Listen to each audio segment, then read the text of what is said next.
l'espai del reflector. Som-hi! Som-hi!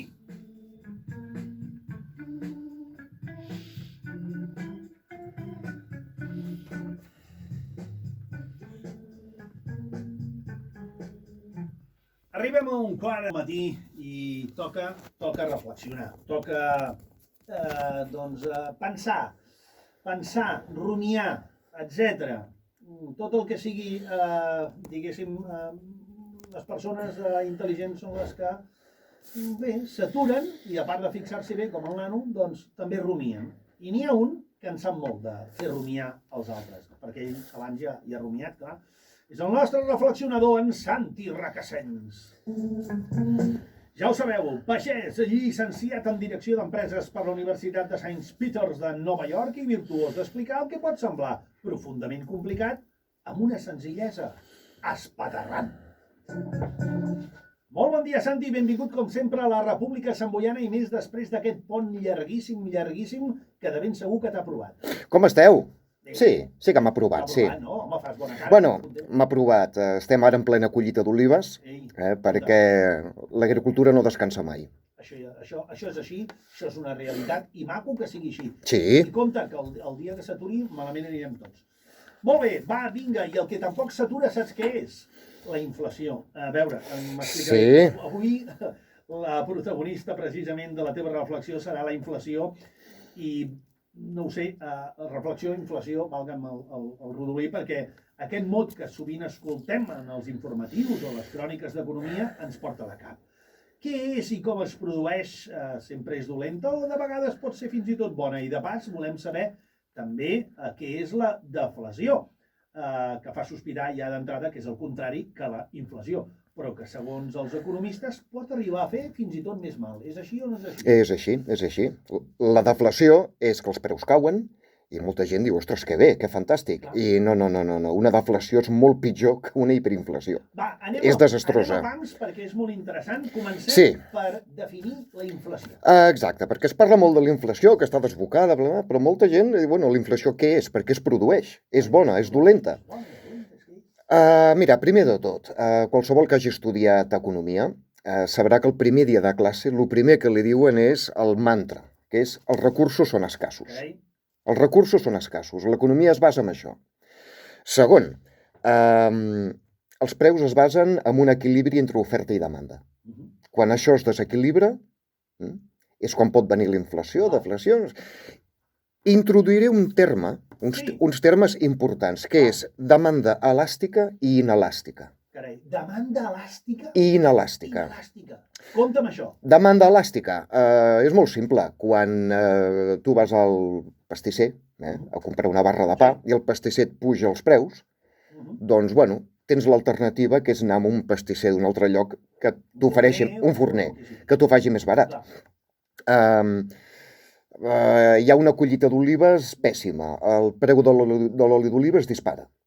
Doncs tens l'alternativa de comprar oli de girassol, que poder no t'agradarà tant, però vas tirant amb això. Demanda inelàstica. És algo que encara que es dispari de preu tens que pringar, t'agradi o no. Per exemple, el preu de l'aigua. El preu de l'aigua. Tothom beu, l'alternativa és deixar de beure aigua. I aquí és on anem ara amb el que està passant ara, preu dels combustibles. És a dir, elàstica perquè ens entenguem, que ho has explicat molt bé. Que tens una alternativa. Exacte, tens alternatives perquè potser l'element o el producte tampoc és de primeríssima necessitat. O és de primera necessitat, però tens un substitut. I la que no és elàstica, inelàstica és prioritari sí o sí consumir-ho, però a més quasi bé perquè és un monopoli o és el que sigui o és únic, no tens massa sortida. No tens cap sortida. Cap sortida. Entesos, s'ha entès perfectament, valga'm la redundància. Exacte, i mira, una cosa que hem dit altres vegades també és que l'economia, el que li fa molta por és, o sigui, l'economia busca un equilibri. I moltes vegades arregles una cosa i n'espatlles una altra. I el bon economista és el que mira de buscar un equilibri perquè tot vagi raonablement bé sense ser perfecte. Quan hi ha un desequilibri entre oferta i demanda, és quan normalment ve la inflació. A l'economia també no li agraden gent els sobresalts. Busca la previsibilitat, perquè les empreses i fins i tot els ciutadans puguem fer plans més o menys... Aleshores, bueno, una inflació d'1%, 1,5%, 2% és bona. És bona mentre sigui més o menys controlada, perquè, bueno, doncs el que diem, no? La gent pot fer plans. Clar, quan de sobte la inflació a bote pronto es fot el 5%, doncs, clar, Aquí hem de córrer tots. aquí hem de córrer tots perquè, ostres, quant temps durarà això? No ho sabem, pujarà més, no sé què, i aquí és on venen els nervis. Per què s'ha produït aquesta inflació?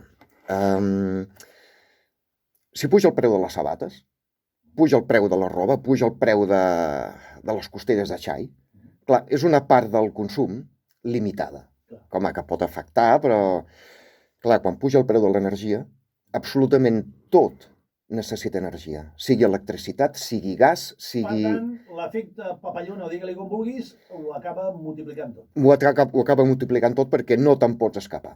Per fer rajoles, per cuinar un pastís, necessites energia, que normalment ve d'electricitat, però clar, molta d'aquesta electricitat es fa amb gas.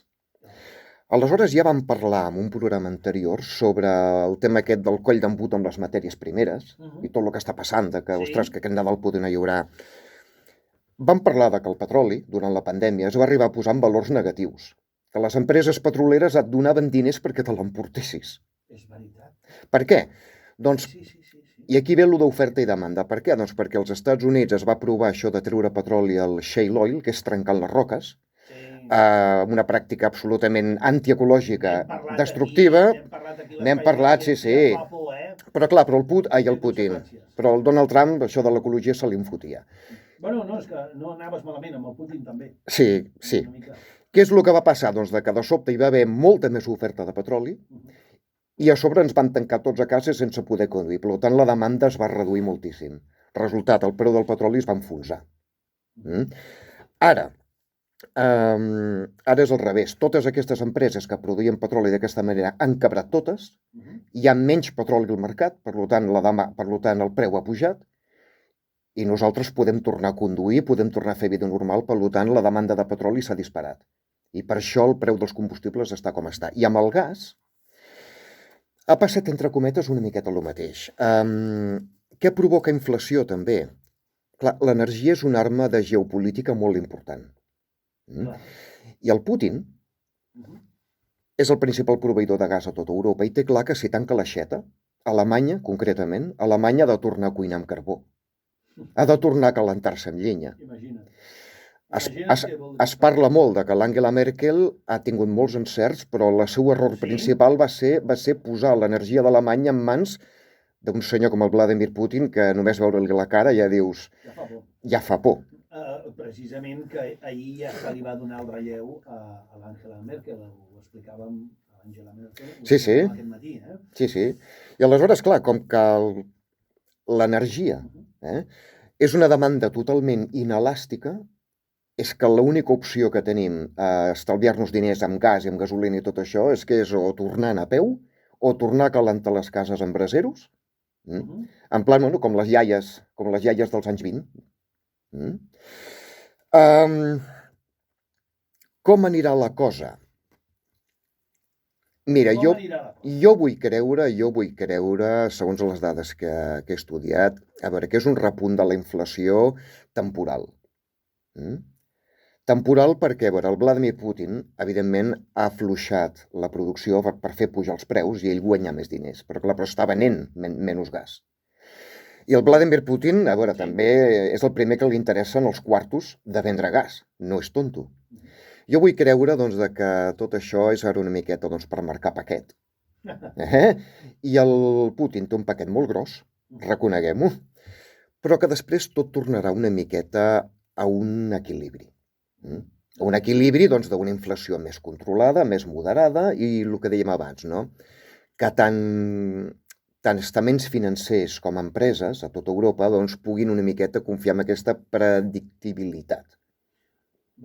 Deixa'm fer-te la pregunta punyent. I tant, i tant. No, Pregunta estimulant, no punyent. Bueno, ja m'entens. De manera estratègica, governs o fins i tot grans multinacionals són capaços de provocar de manera predissenyada i ben dissenyada les inflacions o les deflacions?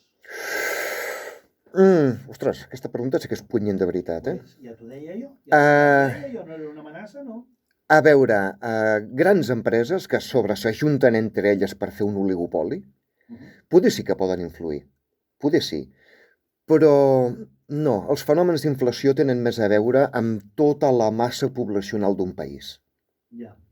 Perquè, a veure, per poderosa que sigui una empresa, la despesa del dia a dia de 40 milions d'habitants que som a Espanya, ostres, pot més que qualsevol empresa, crec jo, crec jo. Ara, de quina manera els estats poden combatre aquest augment una miqueta fort d'inflació? La forma més fàcil és apujant tipus d'interès. De forma directa o indirecta, perquè hi ha maneres de pujar tipus d'interès sense que es noti. Amb això el que fas és una miqueta encarir el crèdit, refredes una miqueta l'economia, la gent gasta menys i, clar, i la inflació, per pròpia lògica natural, baixa. I ja veurem què passarà perquè la Christine Lagarde està una miqueta dubtant, pujo tipus d'interès o no. Aquesta inflació és puntual, ara perquè el Putin vol marcar paquet, el Putin i el rei Abdullah d'Aràbia, tots aquests volen marcar paquet, o és algo que continuarà amb el temps.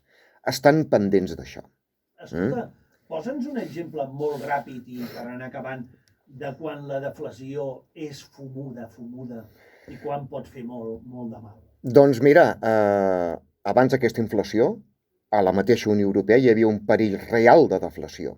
I per què la deflació és molt pitjor que una inflació?